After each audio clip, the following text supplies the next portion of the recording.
Capítulo 1 Sangue em Mercantória. Meu nome é Antares, sou um elfo e um mago dedicado aos mistérios do arcano, mas acima de tudo, sou um observador do mundo e de suas incontáveis histórias. Minha vida é guiada pela busca incessante por conhecimento e pela necessidade de registrar aquilo que o tempo tende a apagar. Há segredos ocultos em cada canto deste vasto mundo, e cabe a mim desvendá-los e preservá-los em palavras. Não importa se são histórias de heróis, vilões ou sombras que poucos ousam enfrentar, todas merecem ser contadas. Minha origem, assim como a de tantos que cruzam meu caminho, carrega seus próprios mistérios.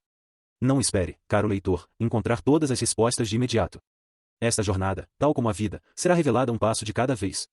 Afinal, o valor de uma boa história não está apenas em seu fim, mas nos segredos que ela desvenda ao longo do caminho.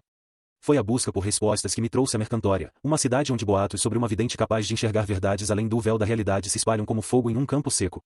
Se há alguém que pode me ajudar a desvendar os mistérios que perseguem minha mente, essa pessoa está aqui. Meu objetivo é claro, encontrar essa vidente, descobrir o que ela sabe, talvez, dar o próximo passo em minha própria jornada. Mercantória.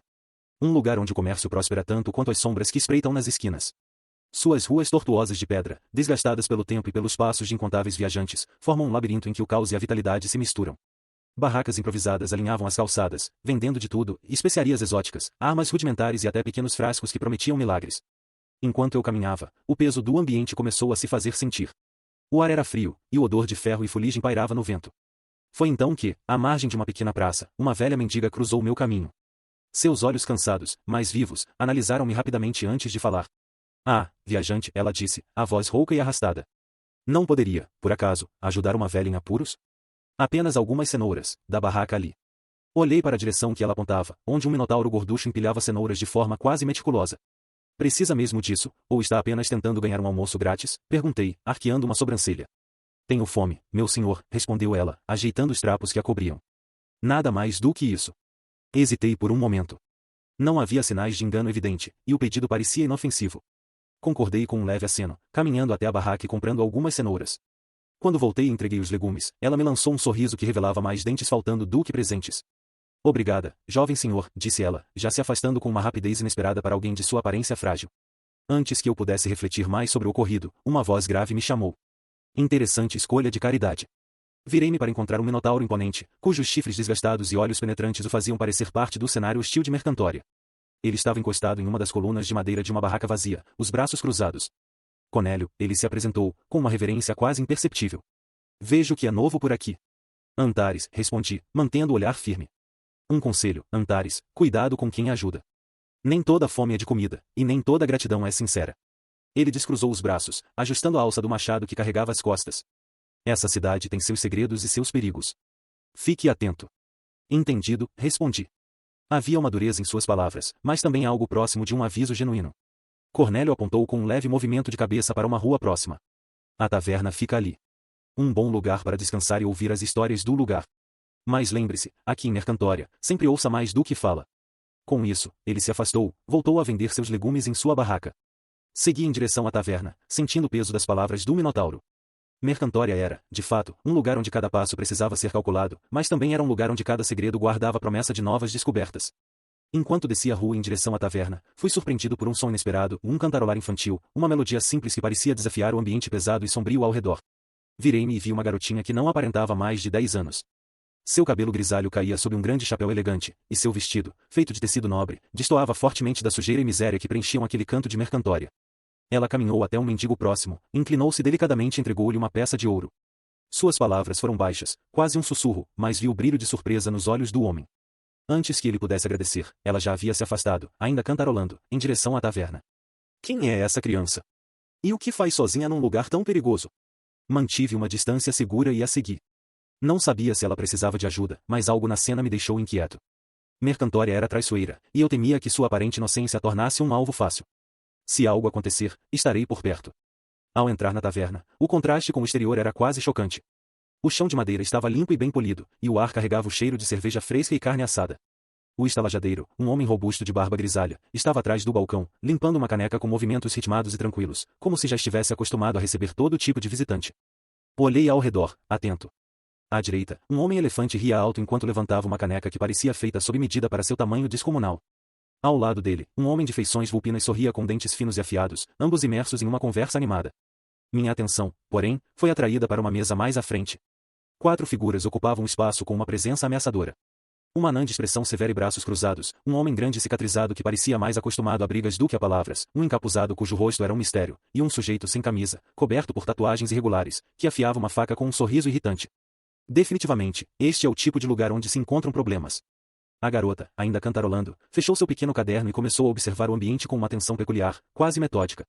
Seus olhos se fixaram no Lushodan, e ela caminhou até ele com passos leves, mas decididos, como se não soubesse o que era cautela. Por que suas orelhas são tão grandes? Perguntou, sem rodeios, a voz suave, mas carregada de curiosidade. O homem-elefante soltou uma gargalhada que ecoou pela taverna, batendo sua caneca pesada na mesa. Porque sou um Lushodan, pequena. Grandes orelhas, grande sabedoria. Lushodan, repetiu ela, retirando o caderno e começando a rabiscar algo com pressa. Sua caligrafia era quase legível, uma combinação de rabiscos apressados e linhas tortas. E o que significa isso? Significa que venho de uma linhagem forte, sábia e leal, respondeu ele, ainda rindo. Anotando cada palavra, ela fechou o caderno e se dirigiu ao grupo mal encarado na mesa próxima.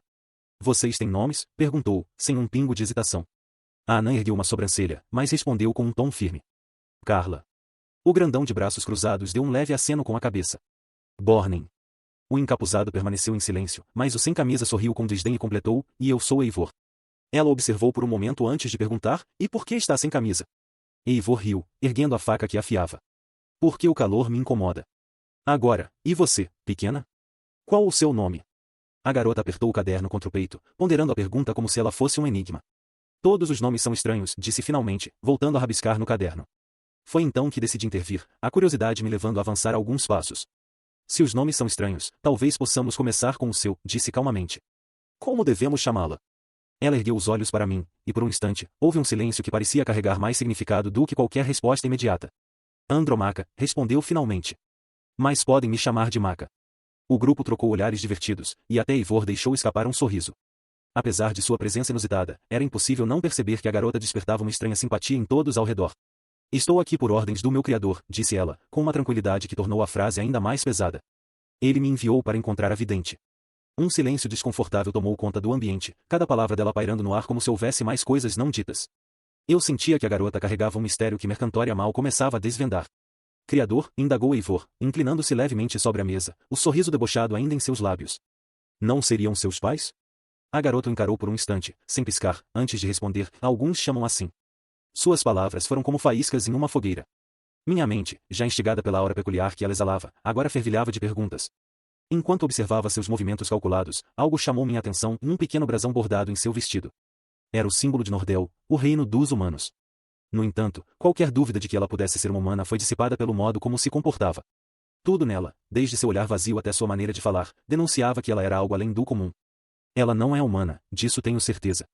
Mas o que exatamente é? Antes que eu pudesse aprofundar minha análise, o estalajadeiro, que até então mantinha-se quieto atrás do balcão, se aproximou. Sua voz grave cortou o murmúrio do ambiente e se estão procurando a vidente, ela está na cidade alta. Mas saibam que o acesso está fechado. A notícia foi como uma porta fechada para qualquer um que tivesse esperanças de encontrá-la, mas Maca permaneceu inexpressiva, seu rosto tão vazio quanto antes, como se as palavras do taverneiro não a afetassem. Foi então que Eivor, ainda com sua atitude descontraída, tomou a palavra. Garotinha, disse ele, recostando-se na cadeira e cruzando os braços, não sei o que está acontecendo com você, nem por que está aqui sozinha, mas se me pagar 3 peças de ouro por dia, eu serei seu guarda-costas particular. 3 por dia, repetiu, como se saboreasse a ideia. Sem hesitar, Maca inclinou a cabeça e concordou com um simples aceno. Feito. E então, como se fosse algo perfeitamente natural, ela se virou para mim. Seus olhos vazios, mas penetrantes, fixaram-se nos meus. Você também, disse ela, direta. Venha comigo. Senti um arrepio percorrer minha espinha. Havia algo em sua voz que não soava como um pedido, mas como uma convocação. De bom grado, respondi, com um leve sorriso. Meu objetivo em Mercantória havia mudado. A vidente, inicialmente meu foco, tornará-se um detalhe secundário. A verdadeira curiosidade agora era entender quem ou o que era essa garota. Quando a noite caiu, a luz da lua atravessava as janelas empoeiradas da taverna, banhando o ambiente com um brilho pálido. Com o cansaço se acumulando e nenhuma outra opção disponível, acabamos reservando um único quarto. O estalajadeiro nos informou que não havia quartos particulares restantes, o que me levou a dividir o espaço com Maca. Apesar da inconveniência, admito que a situação atiçava minha curiosidade. O quarto era simples, 2 camas de madeira, uma pequena mesa, um baú e uma vela acesa tremulando em um canto. Assim que entramos, Maca encostou-se na parede, como se avaliasse o ambiente por um momento. Depois, sem dizer uma palavra, fechou os olhos e apagou. Ela não se deu ao trabalho de deitar em uma das camas, nem mesmo tirou o chapéu. Apenas permaneceu ali, imóvel, em um estado de aparente repouso. Era um comportamento completamente atípico. Fiquei observando por alguns instantes, intrigado. Será que ela realmente está dormindo? O que ela é? Durante as horas anteriores, já havia tentado arrancar respostas, mas Maka era um poço de incertezas. De onde você vem? Perguntei mais cedo, enquanto ela rabiscava algo em seu caderno com aquela caligrafia terrível. Não sei, respondeu, sem levantar o olhar. E para onde está indo? Insisti. Para onde meu criador me mandou. E quem é ele? Também não sei. Ela era um enigma ambulante, uma criança de curiosidade quase insaciável, mas completamente desprovida de respostas sobre si mesma. Apesar disso, havia algo fascinante em sua forma de absorver o mundo ao redor, anotando tudo no caderno como se estivesse tentando construir uma identidade peça por peça. Deitei-me na cama oposta, observando-a por um tempo antes de fechar os olhos. Mesmo sem respostas, havia algo nela que me prendia. Preciso descobrir mais. Não apenas sobre a vidente, mas sobre Maka. Ela carrega algo diferente, algo que vai além do ordinário. E eu pretendo descobrir o que é. A manhã chegou e o clima estava frio, e o sol mal passava pelas nuvens carregadas, lançando sombras cinzentas sobre as ruas de Mercantória.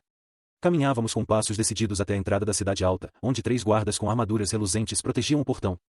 Suas posturas eram rígidas, e as placas de metal refletiam a luz fraca como espelhos. O guarda do meio, um homem de aparência dura, mas cansada, deu um passo à frente. O nome gravado em sua placa peitoral era Rogério. Ele nos analisou com um olhar suspeito antes de falar. O que querem aqui?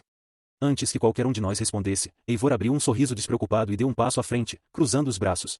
Essa jovem aqui, disse ele, apontando para Maka, é uma nobre em viagem. Estou aqui como seu guarda-costas, e este é seu acompanhante conselheiro, completou, indicando-me. Rogério olhou para Maka, que mantinha sua expressão vazia, como se a conversa não fosse digna de sua atenção. Depois, seu olhar voltou para mim. Nobre, é? Perguntou, desconfiado. Assenti, tentando transmitir a confiança típica de alguém acostumado a lidar com situações assim. Estamos aqui para tratar de um assunto delicado e urgente. A jovem deseja consultar a vidente. Não queremos causar problemas, apenas precisamos entrar. Rogério balançou a cabeça lentamente. Eu não sei o que vocês ouviram, mas ninguém entra. A cidade alta está fechada por ordem direta do conselho. Eivor ergueu uma sobrancelha. Fechada por quê? Desde quando impedir nobres de entrar faz parte das regras? O guarda suspirou e cruzou os braços, o peso das responsabilidades claramente estampado em sua expressão. Desde que alguns idiotas acharam que seria uma boa ideia matar um dos nossos. Assassinos disfarçados de nobres tentaram passar por aqui há uma semana. Estavam atrás da vidente, e no processo, perderam a paciência e atacaram. Um dos guardas não voltou para casa naquela noite. Eu troquei um olhar rápido com Eivor antes de perguntar, e agora? Não há exceções? Nem mesmo para uma jovem nobre como ela? Nem mesmo para nobres, respondeu Rogério, firme. O conselho decidiu que ninguém entra até que a situação seja resolvida. É um risco que não podemos correr. Já temos problemas demais para lidar com intrusos e assassinos. Eivor suspirou, tirando uma moeda dourada do bolso. Ele começou a jogá-la para o alto e pegá-la de volta, repetindo o gesto com um sorriso que mal escondia sua intenção. Entendo, e muita pressão, não é? Guardar um portão desses. Aposto que não devem pagar tão bem pelo risco de enfrentar assassinos. Rogério estreitou os olhos, mas permaneceu em silêncio. Os outros 2 guardas trocaram olhares rápidos, visivelmente desconfortáveis. Eivor continuou, girando a moeda entre os dedos antes de jogá-la novamente. Claro, eu entendo. Vocês têm ordens. Mas às vezes um bom incentivo ajuda a aliviar a tensão, não acha? O guarda manteve a compostura, mas seu olhar acompanhava cada movimento da moeda. Eu observava atentamente, tentando entender se Rogério cederia à provocação de Eivor. Maka, por outro lado, permanecia imóvel, como se nada daquilo fosse de sua preocupação. O silêncio entre nós se tornou quase palpável enquanto Eivor continuava jogando a moeda para o alto, o som metálico ecoando suavemente a cada movimento. Rogério, entretanto, não desviava o olhar, mantendo-se firme em sua postura. Ele parecia avaliar cada palavra, cada gesto, antes de finalmente quebrar o silêncio. Se estão achando que podem me subornar, é melhor desistirem agora, disse Rogério, com a voz pesada e cortante. Isso só vai piorar as coisas. Eivor deixou a moeda cair em sua palma, rindo baixo. Não me leve a mal, só achei que talvez pudesse aliviar o clima, entende? O trabalho de guarda é estressante. Rogério deu um passo à frente, a mão pousando de forma quase casual no cabo de sua espada. Vocês não entendem a seriedade da situação. Mataram um dos nossos. Há assassinos à espreita, e minha responsabilidade é garantir que nenhum deles passe por aqui. Ele olhou diretamente para Maka, que permanecia inexpressiva, como se a conversa fosse irrelevante. Então, afastem-se e esperem até que o conselho resolva o problema. Só então poderemos pensar em reabrir os portões. Quanto tempo isso levará? Perguntei, tentando manter um tom mais diplomático. Quanto tempo for necessário, respondeu ele sem pestanejar. Agora, se querem um conselho, sugiro que fiquem longe dos portões e evitem chamar atenção. Não queremos mais problemas do que já temos. Eivor bufou, guardando a moeda no bolso e se afastando lentamente. Pelo visto, teremos que esperar, disse, lançando um olhar casual para mim. Eu apenas assenti, enquanto Maca continuava imóvel, olhando para o portão como se estivesse calculando algo que apenas ela compreendia. A vidente está logo além, mas o caminho está fechado. E agora, o que faremos? Sem outra escolha, recuamos, com a sensação de que aquele portão representava mais do que apenas uma barreira física. Algo maior estava em jogo, e eu sabia que o mistério de Mercantória não terminaria ali.